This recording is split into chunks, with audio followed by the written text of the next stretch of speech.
Hello everyone, मैं हूं आस्था and आज हम बात करेंगे विधान भवन रक्षक पद के बारे में। विधान भवन रक्षक जो कि आपके स्टेट लेवल पर वैकेंसीज आती है, हर स्टेट में वैकेंसी रहती है, सो आप अपने स्टेट में ही विधान भवन रक्षक पद पर भर्ती हो सकते हैं। और इसके लिए क्वालिफिकेशन मैंने मेंशन भी की है। मिनिमम 12वीं पास अगर आप हैं, कम से कम 12वीं पास अगर आपने किया है तो आप इस पद के लिए एलिजिबल हो जाते हैं। ठीक है, तो हम इस वीडियो में विधान भवन रक्षक पद से जुड़ी हुई जानकारी, जिसमें कि हम जॉब प्रोफाइल के बारे में जानेंगे, एलिजिबिलिटी क्राइटेरिया भी कवर करेंगे, इसके अलावा हम सिलेक्शन प्रोसीजर एंड सैलरी को भी कवर करेंगे। तो अगर आप भी इंटरेस्ट है, वीडियो को कंटिन्यू रखिए। चलिए स्टार्ट करते हैं। विधान भवन रक्षक का पद ग्रुप सी का होता है और ये सचिवालय प्रशासन विभाग के अंतर्गत आता है। अब ये विधान भवन रक्षक हैं, गार्ड हैं, तो इनका जो कार्य है, जो रिस्पॉन्सिबिलिटी है, वो है सुरक्षा से जुड़ा हुआ या सुरक्षा देना। तो सुरक्षा से जुड़ी हुई जो रिस्पॉन्सिबिलिटी होती है वो विधान भवन रक्षक की होती है।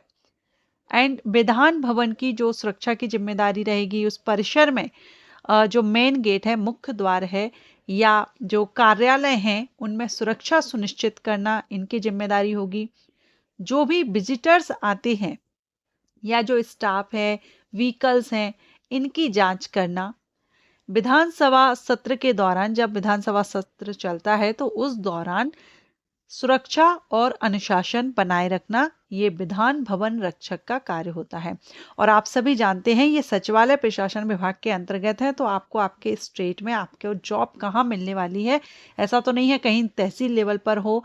आपको अच्छी जो आपकी कैपिटल है, राजधानी है, वहाँ पर आपको जॉब मिलेगी और परिसर की सुरक्षा की जिम्मेदारी आपकी रहेगी, आपको सुरक्षा में रहना होगा। सो इस तरह का वर्क आपका रहेगा विधान भवन रक्षक पद पर।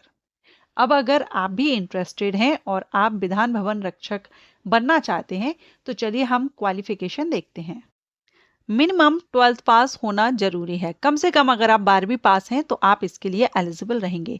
अब ये वैकेंसी स्टेट लेवल पर आती है, तो कुछ स्टेट होते हैं जो अदर स्टेट बोर्ड या फिर अदर स्टेट के कैंडिडेट को एलिजिबिलिटी देते हैं, लेकिन ज़्यादातर जो स्टेट्स हैं वहाँ पर उसी स्टेट जो बोर्ड रहता है या फिर सेंट्रल बोर्ड, वही कैंडिडेट एलिजिबल होते हैं।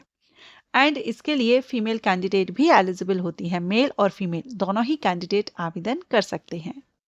एज क्राइटेरिया कम से कम 18 वर्ष, क्योंकि ये 12th लेवल की पोस्ट रहती है। सो मिनिमम 18 ईयर और मैक्सिमम में 40 ईयर हो सकती है, 35 भी हो सकती है, क्योंकि स्टेट लेवल पर है तो अंतर आपको देखने को मिल सकता है। हम ये जो जानकारी कवर कर रहे हैं ये यूपी स्टेट से कर रहे हैं, और यूपी स्टेट में अनरिजर्व कैंडिडेट के लिए एज क्राइटेरिया 18 से 40 वर्ष रहता है। बाकी रिजर्व कैंडिडेट को एज में छूट मिल जाती है। इसके बाद हम बात करें अगर सैलरी की, तो ग्रुप सी की पोस्ट है। लेवल 3 से आपकी इसमें सैलरी रहती है 21,700 बेसिक पे इनिशियल रहता है और 69,100 तक रहता है। ये आपकी सैलरी है। इनहैंड सैलरी से इंक्रीज होगी, अलाउंसेस वगैरह जब इसमें ऐड होंगे। अब इस पद के लिए फिजिकल रिक्वायरमेंट भी होती है, तो चलिए देखते हैं। मेल कैंडिडेट के लिए अगर आप सामान्य, अन्य पिछड़ा वर्ग, अनुसूचित जाति से बिलोंग करते हैं तो कम से कम 168 सेंटीमीटर हाइट होनी चाहिए। अगर आप अनुसूचित जनजाति से हैं तो 160 सेंटीमीटर। सीना अनरिजर्व कैंडिडेट के लिए 84 न्यूनतम आपका रहेगा फुलाने पर, और अनुसूचित जनजाति के लिए 82। महिला कैंडिडेट के लिए अगर आप सामान्य, अन्य पिछड़ा वर्ग, अनुसूचित जाति से हैं तो 152 सेंटीमीटर हाइट, और एसटी कैंडिडेट हैं, अनुसूचित जनजाति, 147 सेंटीमीटर। वजन फीमेल कैंडिडेट का देखा जाएगा कम से कम 45 से 58 किलो के बीच में आपका वेट होना चाहिए। अब बात करेंगे सिलेक्शन प्रोसीजर में। एक तो आपका ये फिजिकल मेजरमेंट रहता है, उसके बाद आपको रिटन एग्जाम देना होता है।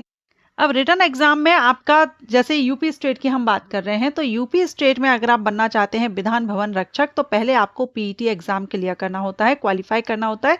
उसमें आपका जो स्कोर कार्ड होता है उसके बेस पर फिर आप, जब विधान भवन रक्षक की वैकेंसी आती है मेंस एग्जाम के लिए, तो आप डायरेक्ट मेंस एग्जाम फिर दे सकते हैं। तो पीईटी कंपलसरी है, ठीक है। यूपी SSSC के द्वारा इसका नोटिफिकेशन आउट होता है।